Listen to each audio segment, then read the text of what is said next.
Right, hello everyone and welcome back to the channel. Today we are doing my 2026 MotoGP rider predictions from 22nd all the way up to 1st. Last year I got 4 riders in the exact correct spot and overall I was 79 places off of my predictions. However, that was massively inflated by Jorge Martin having a disaster. Let's hope for better this year. I'm filming this on the 26th of February, so the season starts in about 8 hours time. I've not given myself much time to edit this, but hopefully you're seeing this on Friday night.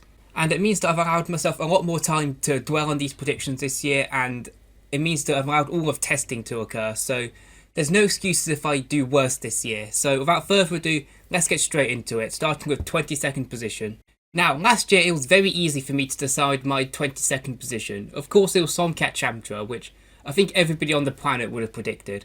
And to be honest, this year it was just as easy to decide my last position, although it might come up as a bit of a surprise that it was this easy. But for me, I don't see how anybody else can finish last. I've gone with Alex Rins to finish in 22nd. Alex Rins had a pretty embarrassing 2025 in my opinion. He basically had no good results, and if he did have any good results, it was usually because of other riders crashing out and not because of him having a brilliant Grand Prix.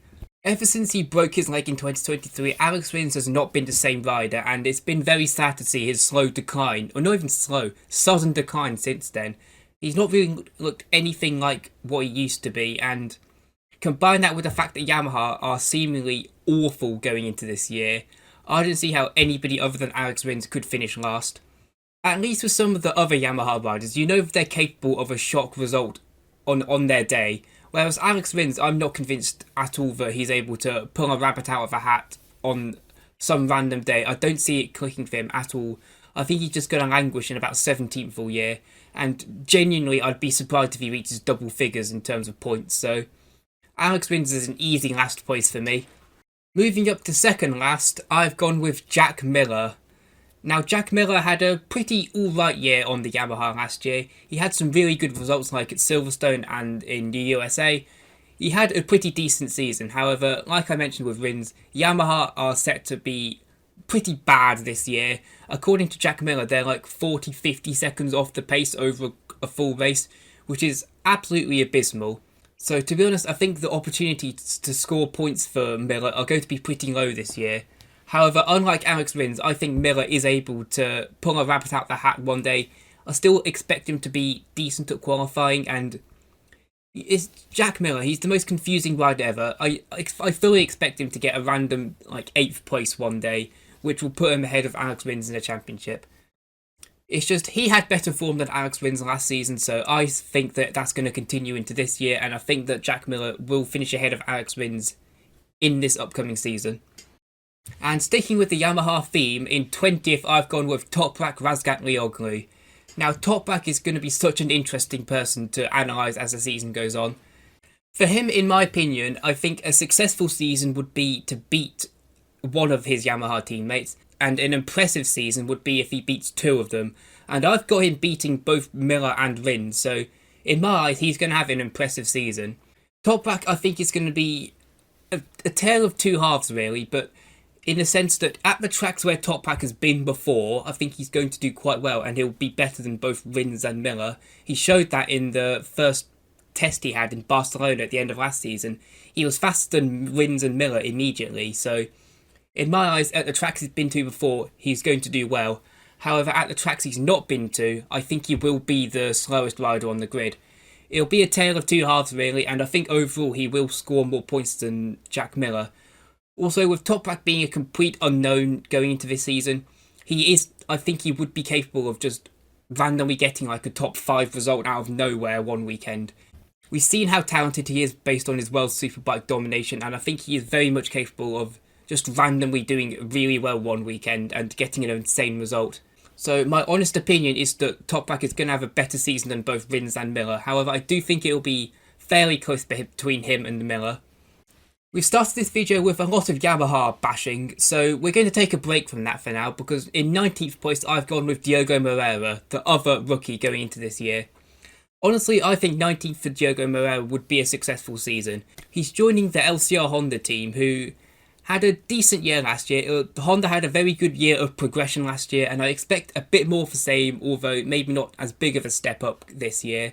From what it sounds like, from what the Honda riders have said in interviews, they're around about the same as they were last year. So for Diogo Moreira going into the season as a rookie, I expect him to beat at least 3 of the Yamaha riders.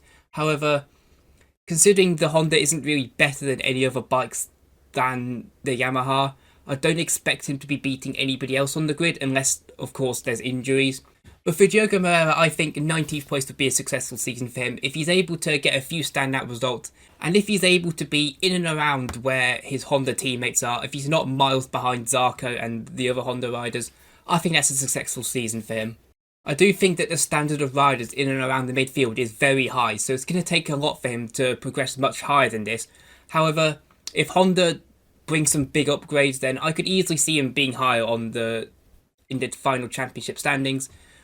But I think 19th just seems the most correct to me. I think out of all the riders who could possibly go in 19th, Moreira makes the most sense for me, so I've got him in 19th.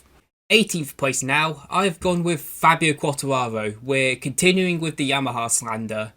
This one pains me so much. Quartararo had an amazing year last year. I think it's arguably the best year of his career. To lift the Yamaha up to the lofty heights of 9th in the championship was an incredible achievement. However, Yamaha just seem to be all kinds of terrible going into this year. I expect Quartararo to have an absolutely miserable time, and I think he's going to be doing really well to get top 10 finishes in that result. If he's able to get into Q2, I genuinely think that will be seen as a massive success for him at each race weekend. I have no faith in Yamaha going into this year, and I think they're going to seriously let Quartararo down. And I think for Quartararo, even finishing above Diogo Moreira will be a big achievement for him. We already know that Quartararo is most likely going to leave Yamaha, and I think that he's going to be very much justified in his decision after experiencing this season that I've got predicted for him. And I honestly wouldn't be surprised if towards the end of the season we see Quartararo not trying as hard in order to not injure himself before moving over to Honda.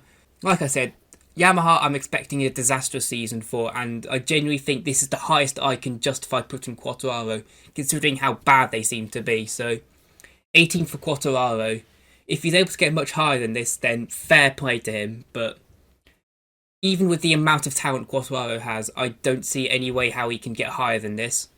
17th now, this might be an unpopular one. I've gone with Maverick Vinales in 17th. Vinales obviously had a very up and down season last year. His performances for the most part were really good. At the start of the season he seemed like the best KTM. He seemed like the best KTM. However, of course he got that injury in Germany, and once he returned from that he just completely struggled for pace. And honestly, going into the season, I'm a bit worried about that. Part of me thinks that maybe he's going to still struggle with that injury going into this season. There is also another part of me which thinks he might start the season really well and then drop off massively, just as Maverick Vinales usually does. Of course, Vinales is massively being linked with the factory KTM seat. I would be not surprised in the slightest if he performs really well at the start of the year, secures that factory contract, and then completely drops off at the back end of the season. And I honestly think that over the course of a full season, he will score the least amount of points of any KTM rider. Even if he starts the best, even if he has some standout results, I think he will not have any consistency across the full season, and he will be the lowest KTM rider in the standings. Whether that's down to him suffering with his injury still, or whether he's going to, just have the natural inconsistency he always does, or whether it's a combination of both. I'm just worried about Vinales going into this season, and I think he's going to have a pretty underwhelming season as a whole. In 16th place now, I've gone with Brad Binder. So, as you might be able to tell, I don't have much faith in KTM going into this season, which is another reason I've got Vinales down there. Last year was a huge downgrade for Brad Binder. After just about beating Pedro Acosta in 2024, he then responded by scoring half the amount of points as Pedro Acosta in 2025. And the concerning part was that Brad Binder just showed very little sign of being able to turn around his bad form. And considering I'm expecting no real turnaround from KTM, I don't see any world where they improve from last year. If anything, I see them going backwards a little bit. I think Brad Binder's going to have another big step backwards. Of course, there are already heavy rumours that he's going to be dropped from the factory team for next year. What that means for him, I'm not so sure. Whether he'll go to the Tech 3 team, whether he'll go to a different team, or whether he'll leave the grid entirely. I don't know, and that uncertainty might play into Brad Binder's head a little bit. I think he already knows that he's going to miss out on the factory seat, so he might not have that fire in him which makes him want to push for that factory seat. I don't know, I'm just expecting another big downgrade for Brad Binder this year, and it's one that honestly might put his seat on the MotoGP grid at risk, but yeah, I'm not expecting a good season for Brad Binder or that KTM bike really, so yeah, 16th for Brad Binder. 15th place now, I have gone with Johann Zarco. Now, last season, Zarco ended up finishing as the highest scoring Honda rider. He, of course, had that brilliant standout victory in France, followed by a podium in Silverstone. However, what wasn't really talked about was his form after that podium at Silverstone. It was actually very underwhelming. After that podium at Silverstone, he didn't get a single Grand Prix finish inside the top 8. It was very underwhelming form for Zarco, considering how well he started the season, and honestly, I think that form's going to continue a bit into this season, and I think he is going to finish behind both the factory riders. I still expect him to beat his teammate Diogo Moreira. I don't think that his drop-off has been that significant. However, I don't see a return to previous form for Johann Zarco. I think that his form this year will be very much his form throughout the last half of last year. I think he'll be fighting in and around the top 10, not really having that many standout moments. So yeah, 15th place I think seems about right for Zarco. I do think that the Honda will be better than the KTM this year, which is why I've got him ahead of Binder and Vinales. But I don't see the Honda being able to push him up any higher, and I also think that his performances will be a bit of a downgrade from last year as a whole. So 15th for Johann Zarco, I think that's fair for him. Considering his age, I think that would be a pretty alright season for him. In 14th place, I've gone with Enea Bastianini, which is actually the position where he finished last season. For Bastianini, I'm expecting a season pretty much identical to the one he had last season, although maybe disqualifying the really bad start he had to last season. I think he might be a bit more consistent this year, however, I do think it'll be harder for him to do really well, like those one-off races like he had at Czech Republic or where was it, Catalonia, that's where he got the podium. I do think it'll be harder for him to fight in and around the podium spots, so he might not have the highs of last year, but I do think he'll also manage to avoid the lows he had last year. Overall, I think he'll score pretty much the exact same amount of points as last season. A bit more consistent, but not reaching the highs of last season.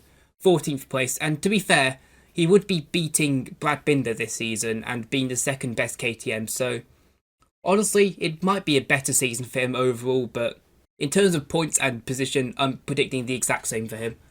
13th place now, I've gone with Franco Morbidelli. I think this is the time where I should probably point out that I think that the Ducati will not be the fastest manufacturer this year. I think Aprilia are going to have the edge over Ducati for the entire season. And in my opinion, this spells bad news for Franco Morbidelli because I think his success last year was massively over-reliant on the performance of the bike. He was given the best bike last year, and he was also given an extra year of experience from 2024 on that bike. So this year, jumping on a bike which we've seen is significantly worse than the GP24, and he won't have a year of experience on that bike, I think he's in for a big downgrade this year, and I think that this will ultimately be his last season in MotoGP. I think that Ducati will still be the second fastest manufacturer this year, which will ultimately give him enough good results to get him 13th in the championship. But overall, compared to his Ducati teammates, I'm expecting a very poor season from Morbidelli. And considering that I think all of the Aprilias will be better than him, he's going to end up quite far down the table. I think 13th place was honestly the highest I could put him. So yeah, I expect him to be easily the worst Ducati rider. And like I said, this should be his last season in MotoGP in my opinion. In 12th place now, I have gone with Ai Ogura. Now, Ogura had a very patchy debut season. Of course, he started absolutely on fire, then he got injured at Silverstone, and then he really struggled to regain that form across the rest of the season. He had a few moments of that brilliance he showed early on, but he wasn't able to show it consistently. This year, I expect the Trackhouse, or just Aprilia in general, to be much better, and I also am assuming that he's going to stay fit across the entire season. And also, I think he's just going to improve this season. The fact that I think the Aprilia will be a lot better, I think is going to help him massively, especially in qualifying. Ai Ogura has been notoriously terrible at qualifying for his entire career. I think if Aprilia can get their bike right, he'll be able to fix his qualifying a bit, which will help him massively in terms of races. because last year it felt like he was always trying to fight from behind because he'd already shat it in qualifying. If he can even just improve his qualifying by a little bit, it'll help him massively, and I think he'll be able to do that. I'm expecting an improvement from last year for Ayagura. I'm expecting him to be a bit more consistent, and I'm also sort of expecting him to get his first podium this year. I think if he is given the best bike, like I think he will, I think he should be aiming for at least one podium across the season, and I think he'll get it. So for Ayagura, 12th place in the championship and a podium, I think that'd be a successful sophomore year. In 11th place now, making into the top half, I've got Luca Marini. Now, Luca Marini, he finished 13th in the championship last year, and overall he had a pretty impressive year. After he got a nasty injury, he returned and he looked like a completely new rider. He was very good and nearly beat Lian Zarco to being the best Honda rider. I'm expecting another season like that really from him. I don't really expect many standout results from him because that's just not the sort of rider he is, but consistent results in the top 10, I think that'd be a very good season for Luca Marini again. I do think the Honda will take a small step forwards this year, which is why I've got Luca Marini placed 2 positions higher than he finished last year. And yeah, I think it will overall be a good season for him. He'll be the second highest Honda once again, and I think honestly he'd take that, and it would be more than enough to earn him a new contract somewhere on the grid for 2027, which should ultimately be his goal for this season. Do well enough to get on the grid for next year, and I think this performance, if he finishes in 11th place, that would be more than enough for him. In 10th place, I've got his factory Honda teammate Joan Mir. Mir had a very patchy season. I keep saying that for every rider, but Mir had a very patchy season last year, but he ended it on really good form with 2 podiums in Japan and Malaysia. He was the one who was able to get the best performance out of that Honda towards the end of the season, and if he can stop crashing and have some better luck this year, I think he'll be able to turn it around and become the best Honda rider this year. He was the fastest Honda rider at the end of last season, and I think he's going to be able to continue that form into this year. I think he'll be involved in less crashes, and I think he'll have his best season since 2021, really. I think he'll be the best Honda rider. He'll be the most, maybe not the most consistent, but he'll be the one who's pushing it the hardest. I think if any Honda rider is going to score a podium this year, it will be Joan Mir, and maybe he'll get on the podium once or twice, who knows. Yeah, I think he'll be the one who pushes the Honda highest up the table, and even if he's not the most consistent, I do think that across a full season, he will score slightly more points than Luca Marini, so top 10 place for Joan Mir, I think that'd be a very successful season for him. Moving into 9th place now, I've gone with Fermin Aldeguer. Now, Fermin Aldeguer obviously had a fantastic debut season, with the standout moment being that victory in Indonesia. However, he is going into this year massively on the back foot because he has gotten himself an injury. He's missed all of testing, and he's also missing the opening round in Thailand. At least he could miss more races. I think this is going to put him on the back foot massively, and I think it will overall hurt his final championship position. Also, we need to consider the fact that only him and Morbidelli are going to be on the GP25. Everybody else has gone on the GP26, which in theory should be a better bike. Honestly, I think for Fermin Aldeguer, if he is able to finish above Morbidelli, that's a successful season, because last season he was the lowest scoring Ducati. If he's not the lowest scoring Ducati this season, that's an upgrade for me. That is a clear sign of progression. So I think Fermin Aldeguer, even though he's going to score less points and finish lower in the championship this season, I think he will have a year of progression. I think the fact that he's finishing lower down the championship this time round, in my opinion, will be because of Aprilia getting better and the fact that Aldeguer starting on the back foot because of his injury. It won't be through any fault of his own. I think he's going to have an even more impressive year than last year.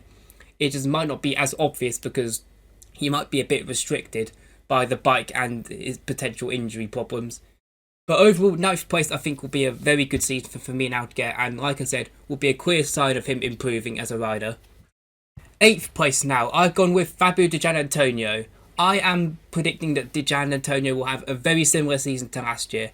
Last year he was sort of floating in and around the top 5, managed to get a few podiums, but was plagued by a lot of inconsistency, especially within race weekends. He would sometimes qualify like 6th, finish 3rd in the sprint race, and then finish 12th in the main race. He did that a lot last year, and it was very frustrating. I'm sort of expecting more of the exact same this year. He finished 6th in the championship last year, and ultimately the reason I've got him demoting 2 spots for this year is because I think that, like I said, the Aprilia is going to be a better bike than the GP26 this year. So ultimately, I think he is going to go down 2 positions, but I think his level of performance will be the exact same. However, I will mention this. I am predicting a shock victory for Fabio Di Giannantonio this season. It nearly clicked for him last season, but he just missed out. The main one really was in Australia, where he had the best chance. I think it'll click for him this year. I think he will get a race victory this year. But apart from that, I think he'll be pretty much the exact same as last year. 8th place for Di Giannantonio. That'll be a solid season for him. 7th place now, I've gone with Raul Fernandez. Now, this might be quite high. I don't know if many other people have him this high. But like I mentioned, that Aprilia, man, I think there's going to be a really good bike this year. Raul Fernandez obviously had fantastic form in the second half of last season. Of course, crowned by the fact he got a race victory in Australia, which nobody saw coming. He also got a 2nd place in Valencia. He ended last year so strong, and I'm expecting him to continue that form into this year. Combine that with the fact he's going to have the best bike, in my opinion, and I think this is going to be another successful season for Raul Fernandez. Whether he'll be able to get a race victory or not, I'm not so sure. I'm not sure he'll be able to repeat the magic of Phillip Island last year, but I think he will have a more consistent year, because remember, he did start last year very slowly. I think he'll be more consistent across the entire year. He'll get more podiums, and I think it will be a very, very impressive season. And yeah, Raul Fernandez has shown improvement in every single year he's had in MotoGP, so I'm expecting another year of improvement from him. 7th place for Raul Fernandez. Very good year for him, in my opinion. And with that, we now move into the top 6. Now, for me, deciding who was going to be in the top 6 was fairly easy for me. I do think that the 6 that I've got remaining, they will be the main 6 contenders for this season. And I think there will be a fairly significant gap between the man in 6th and Raul Fernandez in 7th. For me, deciding who was going to be in the top 6 was fairly easy, but deciding the order of this top 6 was quite difficult. But ultimately, in 6th place, I have landed on Jorge Martin. Jorge Martin's such a difficult one to predict, man. At one point, I had him sitting in 3rd in the championship. However, he then got injured again. Apparently, he had a motocross incident. He missed some of testing through surgery, and I was genuinely worried he would have another season like last season. However, in the Thailand test, he seemed quite quick. He got 8th place, finished ahead of Raul Fernandez in the Thailand test, and yeah, he looked to be on the pace. So I have no worries that Jorge Martin will have a season like last season. I think that he will have a solid year. I think he will be disappointed to finish behind his teammate in Marco Bezzecchi, but honestly, I think for him, he just needs to focus on personally getting good results. And if he's able to finish in the top 2 Aprilias, I think that'll be a solid season overall. I do think that he will get a race victory. Just one. I think he will get a race victory for the Aprilia. It does seem like Jorge Martin and Aprilia is just a match that's not meant to work out in the end, but I do think he will get that moment where it all works for him. I think he'll come in Indonesia. He's always good around there. And apart from that, I just think that he's going to be fighting in and around the top 5. He'll be getting quite a few podiums, but I do think that he will be behind Marco Bezzecchi for much of the season, and overall I think he will end up in 6th place in the championship, which compared to last season would be absolutely amazing. But for Jorge Martin, I'm not sure how we feel about that. But yeah, I just don't expect him to beat Marco Bezzecchi across the whole season, and although he seems to be fairly fast right now, I do think that across the full season he might struggle a bit with fitness with all of the injuries he's had. He might struggle a little bit. So in the end, I landed on 6th for Jorge Martin. I think that's the position which seems about right for him. Like I said, I had him much higher at one point. There was a moment I was worried he would be much lower. 6th seems about right for Jorge Martin. I think he'll be quite a distance away from Raul Fernandez, but I also think he'll be quite a distance away from Marco Bezzecchi, who we'll talk about later. 5th place, I have gone with Alex Marquez. Alex Marquez is another really tough one to predict. Obviously, he had a fantastic year last year, and it's now a case of, well, what next? What does he achieve after that amazing year last year? Some people might expect him to fight for the title again, or fight. He wasn't ever really in a title fight, but I don't expect him to reach the lofty heights of 2nd again this year, mainly because last year he was on the best bike and he was the best rider of the ones who was on the best bike. This year he's going to be on the same bike as people like Marc Marquez, Bagnaia. I'd be very impressed if he's able to beat both of those on the same bike. Also, combined with the fact that I think that Aprilia are going to be better than Ducati this year, I think 5th is the natural place where Alex Marquez will be this year, which I think would be another fantastic season. Not as good as last year, but it will still be Alex Marquez's second best season of his MotoGP career easily. I think he'll win more races this season, he'll get plenty of podiums, but I just don't think he'll reach the lofty heights of second that he reached last year. And based on where he was in the Thailand test, he was the 3rd fastest Ducati in that. I think that's where he'll end up this season, and if he is in the top 3 Ducati riders this season, that's a very successful season in my eyes for him. So 5th place for Alex Marquez, I think that'd be a very solid season. 4th place, I've gone with Pecco Bagnaia. Bagnaia, another one where it was really hard to predict what he would do this year. I've been really trying to decide whether he would finish above Alex Marquez this season. In the end, I've landed on yes, I think he will. Bagnaia, it's such a confusing one for Bagnaia because I spent a long time thinking that he would stay on that factory Ducati. However, it seems like he's going to be leaving Ducati at the end of the year. And ultimately, I think that's going to work in his favour because I think it will take a lot of pressure off him. I do think that Bagnaia is the sort of rider where if he's had his career future decided already, it will take a lot of pressure off him. And I think ultimately, it will lead to less mistakes. We saw a lot of mistakes from him last year. And I think it will just lead to better consistency. Ultimately, 4th place isn't that much of a step up from last year, but I do think that overall it will be a much more positive season from Bagnaia.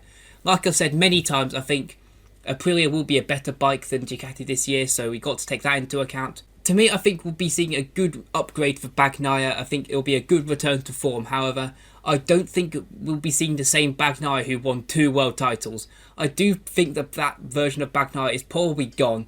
However, I still think that the Bagnaia we'll see this year will be of a very high standard. I think he will be the second best Ducati across the full season. However, I just don't see him being able to properly fight for the title. I think he should be just focused on trying to get as many race victories as possible. I don't think he should be looking at trying to win the title because I don't see him being in a title fight at all, really. For him, it's just looking to improve on last season, be more consistent, make less mistakes, and ultimately look forwards to his spell with Aprilia apparently next year. So yeah, 4th place, season of improvement, getting back on the right tracks for Bagnaia. I think he'd take that, to be honest. If he can beat Alex Marquez, I think that's a successful season for him. 3rd place now, I've gone with Pedro Acosta. Pedro Acosta had a fantastic season last year. On an absolute lawnmower of a KTM, he was able to get some really solid results out of it. After a very underwhelming start to the season for Acosta, he crashed a lot at the start of last season. He managed to get some incredible consistency going towards the back end of last year. He stopped crashing, or not stopped, but he crashed a lot less as the season went on. And I think he was very unlucky not to get his first victory of any kind. This year I am expecting him to get race victories, and I'm also expecting him to just perform better than he did last year. We need to remember he finished 4th in the championship last year, and that was with that patchy start to the season where he felt like he was crashing every other race. However, at the end of last season, he was on really good form, and if he's able to perform like that across a full season, I think that's easily enough for him to jump up to 3rd position. Like I've mentioned a few times, I don't think KTM will necessarily improve that much from last year. If anything, I think they might go backwards. However, I'm expecting a big step up from Pedro Acosta. Of course, he is apparently going to the factory Ducati team next year for 2027, and I think he's going to want to prove that he's worthy of that seat. So I'm expecting a more consistent year for Acosta this year. I'm expecting less errors from him, and I'm expecting him to be in the top 3 of the championship. However, I'm not expecting him to be in any sort of title fight. I do think that he will be in a fight with Bagnaia, Alex Marquez and Jorge Martin for 3rd in the championship. But ultimately, I think as of right now, Acosta is probably the best of all 4 of those riders. So even if he's on an inferior bike, I think he will ultimately be the one who beats them all to 3rd in the championship. So yeah, top 3 for Pedro Acosta this season. A really solid season going into 2027 where he'll apparently be on the factory Ducati bike, which I'm really looking forward to seeing.